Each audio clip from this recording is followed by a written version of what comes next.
बिस्मिल्लाहिर्रहमानिर्रहीम। अस्सलाम वालेकुम dear students, assistant professor Juhaib अपने नए लेक्चर के साथ। स्टूडेंट्स, हम बीएससी मैकेनिक्स का चैप्टर नंबर 6 वर्चुअल वर्क पढ़ रहे हैं और अपनी आज के लेक्चर में हम एग्जाम्पल नंबर 5 सॉल्व करेंगे इंशाल्लाह, जो क्यू के गौरी साहब की बुक में पेज नंबर 133 पर दी गई है। स्टेटमेंट आपके सामने है, लेकिन इससे पहले कि क्वेश्चन सॉल्व करें आपसे रिक्वेस्ट होगी कि अगर अब तक आपने हमारा चैनल सब्सक्राइब नहीं किया हुआ तो इसे सब्सक्राइब कर लें और अपने दोस्तों और क्लास फेलो से जरूर हमारे चैनल को डिस्कस करें, हमारे चैनल को प्रमोट करने में हमारा साथ दें। इससे न सिर्फ ये कि हमारा चैनल ग्रो करेगा बल्कि और स्टूडेंट्स को भी हमारे चैनल से इस्तेफादा करने का मौका मिल सकेगा। आइए स्टार्ट करते हैं आज का चैनल। आज का क्वेश्चन एग्जाम्पल है कि 6 इक्वल रॉड्स, यानी 6 इक्वल रॉड्स हैं जिनकी लेंथ बराबर होगी A B B C C D D E and E F and F A are each of weight W, और सबके वेट भी बराबर हैं, डब्ल्यू हैं। They are freely jointed at their extremities, यानी ए को बी के इस सिरे से कनेक्ट किया गया, फिर बी को सी से, सी को डी से, डी को ई से, ई को एफ से और एफ को ए से, so as to form a hexagon, लिहाजा उन्होंने एक हेक्सागन की शक्ल तरतीब दे दी। The rod A B is fixed in a horizontal position, ये जो रॉड ए बी है ये फिक्स कर दिया गया है, पेच लगा दिए गए हैं, आप समझिए रस्सी से बांध दिया गया है या इनको कोई कील लगा के ठोंक दिया गया है, जो भी किया गया है। This rod is fixed in the horizontal position and the middle points of A B, इस ए बी का middle point and D E, और डी और ई का middle point, they are jointed by a string, prove that its tension is 3W। तो ये जो middle point है ए B का और डी ई का, इनका नाम हम दे देते हैं, फर्ज करें चलें एल कर लें, एल और एम। इनके जो मिडल पॉइंट्स है यहां पे क्या लगाया गया है, स्ट्रिंग लगाया गया है। अब स्ट्रिंग के अंदर ऑफ कोर्स हमें पता है क्या होती है, टेंशन। तो ये टेंशन हमें मालूम करनी है कि वो 3W के बराबर है, या दूसरे लफ्जों में इस पूरे हर रॉड का वेट क्या है, W है। याद रखें, यहां पे एक दफा बना लेते हैं, इस रॉड का वेट W, इस रॉड का वेट W और इस रॉड का वेट W, सबका वेट क्या है, W के बराबर है। तो हम क्या करते हैं, हम इसके जो हेक्सागन बनी है इसके डायगोनल्स को आपस में मिला देते हैं, A को D से, B को E से, F को C से। तो ये सारे पॉइंट्स कहां पे कट कर रहे हैं, पॉइंट इसके ऊपर, इसका नाम हम रख लेते हैं, दिस इज पॉइंट G, इसको हम G कह देते हैं। ये पॉइंट G जो है ये क्या है, ये इस रेगुलर हेक्सागन का सेंटर ऑफ ग्रेविटी है। तो सेंटर ऑफ ग्रेविटी वो पॉइंट होता है जहां पे पूरे सिस्टम का वेट एक्ट करता है। तो हम कह सकते हैं फिर कि अब मैं इस सबको बाकी को डिलीट कर देता हूं, ये जो हमने वेट ड्रॉ किए हुए थे इनकी अब हमें जरूरत नहीं पड़ेगी, क्योंकि इन सब की जगह हम एक ही वेट लिख देंगे 6W। तो मैं इन सबको डिलीट कर रहा हूं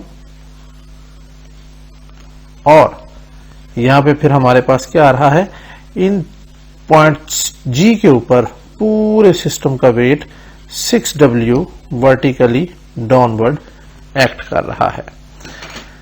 तो ये हमने यहां पे सारी स्टोरी लिख दी है। हमारा पहला स्टेप कंप्लीट हो गया कि जो भी फिगर ड्रॉ करने वाली थी ए बी को हमने फिक्स ले लिया, ठीक है जी।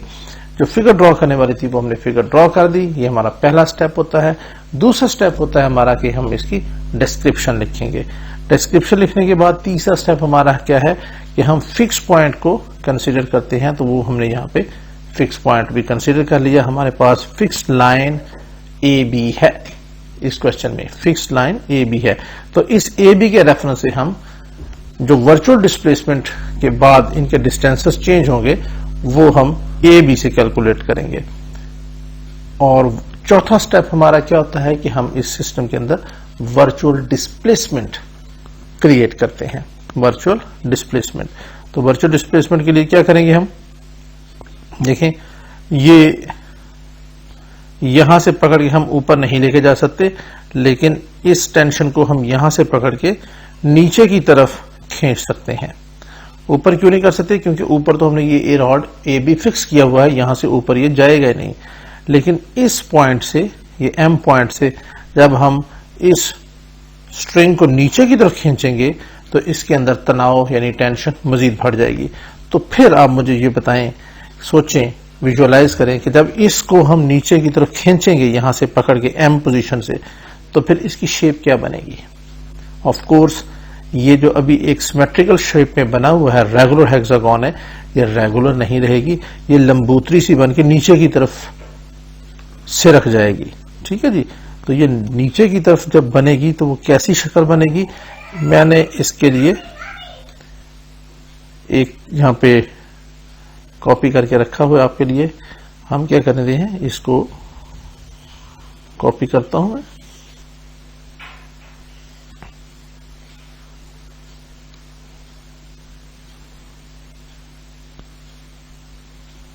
तो ये आ जाएगी इसके ऊपर, फर्ज करें ये, और जब हम इस पॉइंट एम से इस स्ट्रिंग को यहां पे नीचे की तरफ खींचते हैं तो ये स्टेट बन जाती है। तो जो वर्चुअल डिस्प्लेसमेंट के बाद सिचुएशन बनेगी वो ये बनेगी। ठीक है जी। इसमें क्या हुआ कि ये लाइन तो फिक्स है, इसमें कोई चेंज नहीं आई, फिक्स लाइन फिक्स के ऊपर फिक्स ही रही। लेकिन जब हमने इसको नीचे की तरफ खींचा यहां से, तो ये जो थोड़ा सा इस तरफ शिफ्ट हो गया, ये सी नीचे आ गया, ये एफ नीचे आ गया, ये ई और डी भी नीचे आ गए। तो ये जी पॉइंट जो है ये भी यहां से सिरक कर नीचे आ गया, एग्जैक्टली नीचे की तरफ, इस जगह से इस जगह की तरफ। तो फिर इसका मतलब क्या हुआ कि इसमें वर्चुअल डिस्प्लेसमेंट जो है वो क्रिएट हुई, और वो वर्चुअल डिस्प्लेसमेंट नीचे की तरफ है।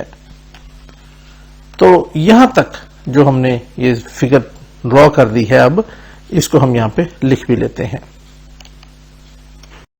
जी स्टूडेंट्स, तो ये हमने यहां पे इसकी डिस्क्रिप्शन लिख ली। Consider a hexagon consisting of 6 rods each of weight W such that A B B C C D D E E F और F A, इन सब की लेंथ हमने ले ली L के बराबर बराबर ले ली। Let G be the center of gravity of the hexagon, ये वाला point. Therefore the weight 6W of the whole system lies on it, यहां से सिस्टम नीचे की तरफ ये 6W का वेट नीचे एक्ट कर रहा है। Given AB is fixed as shown in the figure, ये हमें दिया हुआ है। तो अब हमने क्या किया, अगला step, now consider the virtual displacement in the system such that there is tension T in the string LM, इस LM के अंदर टेंशन T मौजूद है। अब हम क्या करते हैं, हम कहते हैं कि ये L से लेके G तक, नाउ इसको हम कहते हैं LG, ये बराबर है हमारे पास Y के बराबर।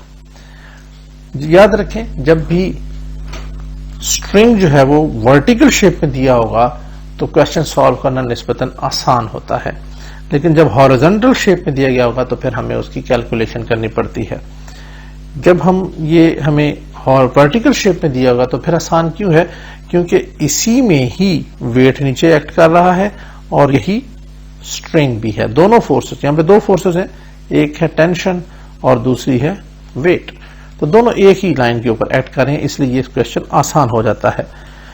तो अगर ये L से लेके G तक Y के बराबर हम ले रहे हैं तो फिर L से लेके M तक, दिस इंप्लाइज L से लेके M तक क्या हो जाएगा, ऑफ कोर्स ये इस LG का डबल है तो ये हो जाएगा 2Y। ठीक है जी। तो अब हम फिर कह देते हैं देयरफॉर,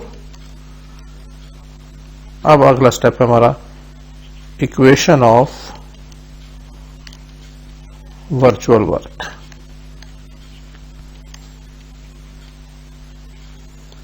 इज क्या होगी, हम यहां पे लिखते हैं, पहले ये टेंशन लिखते हैं, चलें T, और इसमें चेंज किस में आ रहा है, along this line of tension, जो ये टेंशन की लाइन होगी उसी के अंदर वर्चुअल डिस्प्लेसमेंट आएगी, वर्क डन हमने इसी में मालूम करना है। तो ये क्या है, L से लेके M तक, T डेल्टा LM, ये आ गया हमारे पास। और हम जानते हैं कि टेंशन के साथ सिंबल हमेशा नेगेटिव होता है। आगे आ गया जी W, तो ये है 6W डेल्टा, और ये कहां से W नीचे एक्ट कर रहा है, G से, तो फिक्स पॉइंट से इसका डिस्टेंस क्या हुआ, LG, तो वो आ जाएगा delta LG, and this is equal to 0। और यह प्लस होगा माइनस होगा। अब आप देख लें, जब वर्चुअल डिस्प्लेसमेंट इसमें हमने क्रिएट की तो वो G की नई पोजीशन, ये रेड डॉट जहां बना हुआ है यहां पे आ गई। तो वर्चुअल डिस्प्लेसमेंट नीचे की तरफ, वेट वो भी नीचे की तरफ, यानी फोर्स में और वेट में कोई एंगल नहीं है, एंगल इज 0। ये इस तरह की शेप बनी ऐसे, यानी ये हो गया हमारे पास इस पॉइंट से डिस्प्लेसमेंट यहां तक आ गई, ये हो गया D इस डायरेक्शन में, और ये है फोर्स वो भी इस डायरेक्शन में। तो F और D के दोनों एक ही डायरेक्शन में है, तो इसका मतलब हुआ कि थीटा क्या होगा, 0 होगा। और 0 का मतलब ये हुआ कि cos 0 1 के बराबर है, और इसका मतलब ये हुआ कि वर्क डन यहां पे पॉजिटिव आएगा। ठीक है जी, तो यहां पे फिर हम लिखेंगे प्लस का सिंबल। तो यहां पे अब हम इसको सॉल्व कर लेते हैं। एक चीज मैं इससे पहले भी, जो हमारी पिछली वीडियोस मैंने अपलोड की थी जो जाया हो गई, उसमें मैंने बताया था कि जब भी फिक्स पॉइंट ऊपर हो और वेट नीचे की तरफ लटक रहा हो, फिक्स पॉइंट ऊपर हो और वेट का जो वर्चुअल डिस्प्लेसमेंट है वो नीचे हो, तो फिर हमेशा प्लस सिग्नल सिंबल आता है, वर्क डन पॉजिटिव होता है। तो यहां पे अब हम लिख लेते हैं, this implies -T delta LM की जगह आ जाएगा 2y प्लस 6W डेल्टा, और LG की जगह आ जाएगा ये y, this is equal to 0। इसको थोड़ा सा सिंप्लीफाई करें, ये 2 हमने बाहर निकाल लिया, ये हो जाएगा -2T delta y plus 6W delta y, and this is equal to 0। अब यहां से डेल्टा y कॉमन है, बाहर निकाल लिया, डेल्टा y बाहर चला गया, बाकी रह गया -2t plus 6w, this is equal to 0। अब डेल्टा y 0 नहीं हो सकता, because this is virtual displacement, this can not be equal to 0, so therefore -2t plus 6w is equal to 0. This implies -2t is equal to -6w, minus से minus cancel हो जाएगा, 2 से 3 cancel, तो this implies t is equal to 3w। और dear students, यही हमारा answer भी है, हमने यही प्रूव करना था। आई थिंक ये छोटा सा आसान क्वेश्चन था जो आपको अच्छी तरह समझ में आ गया होगा, हैंस प्रूव्ड। स्टूडेंट, अगर ये क्वेश्चन आपके कॉन्सेप्ट्स को ठीक कर रहा है और लेक्चर आपको पसंद आया है तो आपको मस्ट कमेंट करना चाहिए और अपने दोस्तों से हमारा चैनल जरूर शेयर करें। इंशाल्लाह मिलते हैं बहुत जल्द अपने नेक्स्ट लेक्चर में, जब तक के लिए इजाजत, अल्लाह हाफिज।